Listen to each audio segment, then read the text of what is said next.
A few days ago, the Tour de France presented the route for 2024, and the route looks amazing. There's two individual time trials, there's one stage of gravel that is going to be nuts, and in top of it there's top climbs such as La Bonnette, that is the highest mountain pass, not in France, in Europe. So which cyclist suits better the route of the coming Tour de France? According to Velon, that is a web page that has crazy data about cycling, there's 4 guys capable of winning the Tour according to the route: Poggi, Jonas, Remco and Primož Roglič. And Velon has even give data about the percentage of the possibilities of these guys of winning the Tour de France. They say that Pogačar has 50% chances to win the coming Tour de France due to the route. Jonas Vingegaard is the second main favorite for them, 32 percentage of possibilities of winning the Tour, Roglič 10% and Remco Evenepoel 8%. So in today's video we're going to break down the route of the Tour de France 2024, and for sure I'm going to analyze which of these cyclists suits better this route. Let's go there. Yes guys, so I really like the route of the Tour de France 2024, and it's mainly for one reason, and this reason is because it's a fair Tour de France. And what do I mean about a fair Tour de France? I really believe that the Tour de France is the main important race of the world and must be won by a complete cyclist, not just a climber, not just a guy that is very good on time trial. Has to be a complete cyclist. And I really think, and now we're going to break down the route, that is a Tour de France with a lot of mountain, with a lot of time trial, even with a stage of gravel, and the cyclist that will win the next Tour de France is going to be a complete cyclist, a cyclist that can dominate all the terrains and is good in all kind of stages. So I think that's good for cycling, that's fair for the Tour de France. So that's the main reason why I really like the next Tour de France. That is nuts, because it's quite different than in the last editions, and it's gonna start in Italy and it's gonna finish in Nice. So the start, the Grand Depart, and the finish is completely different. Let's start breaking down the Grand Depart. The Tour de France is gonna start in Italy. The 3 first stages of the coming Tour de France are gonna be hosted in Italy, and that's because the Tour de France wants to do kind of a tribute to the Italian cycling.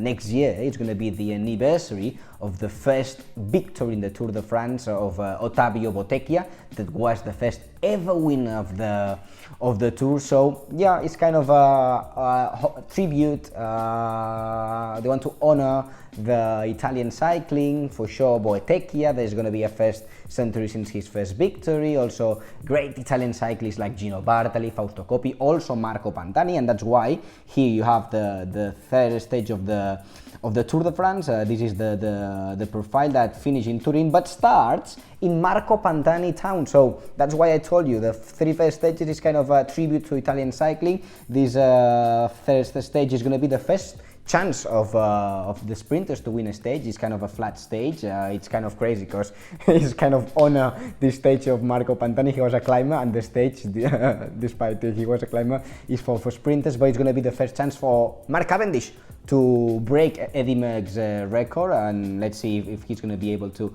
do it. But that's weird, because the third stage is going to be the first chance for the sprinters. That means the first 2 stages in Italy are going to be very, very hard. This is the profile of the first stage of the Tour de France that starts in Florence and finishes in Rimini. And yeah, you see, it's kind of a hilly stage. There's 1, 2, 3, 4, 5 and 6 climbs, and it's going to be kind of the last Grand Depart of the Tour de France in the Basque Country, where since day one we had attacks from Pogačar, from Vingegaard, mano a mano between the 2 main guys of the Tour de France since day one. So yeah, this Grand Depart of the Tour de France is going to be kind of the same. Second stage, don't underrate this stage, because there's not mountains as high as the first day, but the last 2 mountains is the San Luca climb in Bologna that finished the stage in Bologna, where they invented spaghetti bolognese. But the last 2 bumps that you see in the profile are San Luca climb, that is the climb that they always do in Giro dell'Emilia. And I'm just telling you, if you didn't watch Giro dell'Emilia, I'm just going to remind you what happened in last Giro dell'Emilia, where Primož Roglic won in this climb, and he dropped Tadej Pogacar and so many other big guys. So if in Giro d'Emilia Roglic can drop Pogacar, the climb is there. So let's see what's going to happen in the Tour de France. They don't finish in the top, they just climb, do the downhill, and they finish in Bologna. So nice 2 stages of the Tour de France, stage 3 for sprinters. And the finish of the Tour de France, we talked about the Grand Depart in Italy. Let's just fly to the last stage of the Tour de France, that is going to be in Nice, with, you see here the profile of that stage, an individual time trial that is not a time trial, it's almost a mountain time trial, 2 climbs. It's going to be, let's see if it happens like in 1989, where Le Mans just took the victory of Fignon in the last stage in a time trial in Paris, but instead of Paris, in Nice, because the time trial, I'm going to be there with the Thompson guys, and we'll try to ride the time trial the morning before the race. That's one of the objectives we've got in the company here in Thompson. Let's try to do it. Let's see if we can accomplish this mission. But last day, being in Nice, like I'm gonna be with all the crew of Thompson in Nice. I can't wait for it. I'm looking forward. So start in Italy, finish in Nice, and what's in between. So you're gonna see what's in between. You know that the Tour de France is split in 3 weeks. So first week, I'd say that the headline of the first week is Grand Depart in Italy, also Galibier, individual time trial, and a gravel stage. That's all we've got in the first week of the Tour de France. Stage 4, the first day we just walk in France after Italy, they climbed the Galibier, one of the monsters of the Tour de France. Here you see the profile, and they finish in Valois. This last downhill is the crazy one that Pidcock 2 years ago was flying down the Galibier. So they climb Galibier for Lauteret. It's not the hardest phase of Galibier, but anyway, still the Galibier, and then they descend to Valois. That is going to be the finish of that stage 4 of the Tour de France, in that crazy downhill where Tom Pidcock did a masterclass about how to descend. Then stage 7, still in the first week, we've got the first out of the 2 individual time trials. That's good news for Remco Evenepoel. He has to make the most of both time trials, and watch out, because maybe Remco Evenepoel, he doesn't just put time on his rivals in the time trial. Maybe it's the chance for Remco to try to get the yellow jersey and be after that time trial the yellow jersey of the Tour de France. Let's see. Let me know in the comments, who do you think is going to be the best guy in time trials in the next Tour de France. After the time trial, stage 9 is the highlight of the first week, but maybe the highlight also of the next Tour de France. We are in Troyes. There's in total 32 kilometers of gravel, and it's basically going to be Strade Bianche inside the Tour de France. 32 kilometers of gravel split in 14 or 15 segments. So it's going to be crazy. Yeah? Pogacar must be happy. He won the Strade Bianche a couple of years ago, and for sure is the guy out of the favorites that is gonna be like the main favorite to put time on the others. He must make the most of this stage. That's what we're gonna see in the first week. What about the second week? So basically the second week, I would call it the Pyrenees week, because we're tackling the Pyrenees. We're going to the south of France, and in the Pyrenees, basically there are 2 savage stages, stage number 14 and stage number 15. Let's start by stage number 14, that is going to finish in Saint-Lary, but watch out, because before climbing Saint-Lary, they're going to do 2 other climbs. One of them is going to be the Tourmalet, and then watch out, because maybe for the big public, Saint-Lary-Soulan Pla d'Avet, which is this climb. Watch out, because in 2014 they finished there. Rafael Marca won the stage, and I can tell you, because I've done this climb several times, is just a killer. Let's jump stage number 15. The day after is going to be Bastille Day. It's going to be the National Day of France, and they're gonna finish in Plateau de Belle. But Plateau de Belle is quite isolated, and you see that to get to the Plateau de Belle, you have to do a lot of transitions, you have to do a lot of flats. So that means all the emotion is going to be just focused in the last climb, and maybe if there's a breakaway, the guys from the breakaway, they're going to attack earlier, but the GC guys, we all know that the race is going to be moved in the last climb. Let's fly to the third week, where the headline could be third week, the Tour de France tackles the highest climb of Europe. They tackle the Alps and the final TTs. If you get to the Tour de France in the stage 19 and you are Pogacar or you are Roglic, or imagine you are Vingegaard and you've got 3 minutes, even 4 minutes that of difference between you and the yellow jersey, just with the last 3 days you've got more than enough terrain to get the yellow jersey and win the Tour de France. Because stage 19, we are in the Alpes Maritimes, like they say in France, in the south part of the Alps, and that's the Queen stage of the whole Tour de France. Stage number 19, they climb Col de Vars. That it seems a little bum, you can see it, but it's a monster climb. It's above 2,000 meters of elevation. The problem is that you put it just next to Col de la Bonette, that is going to be the highest paved, is the highest mountain pass of Europe.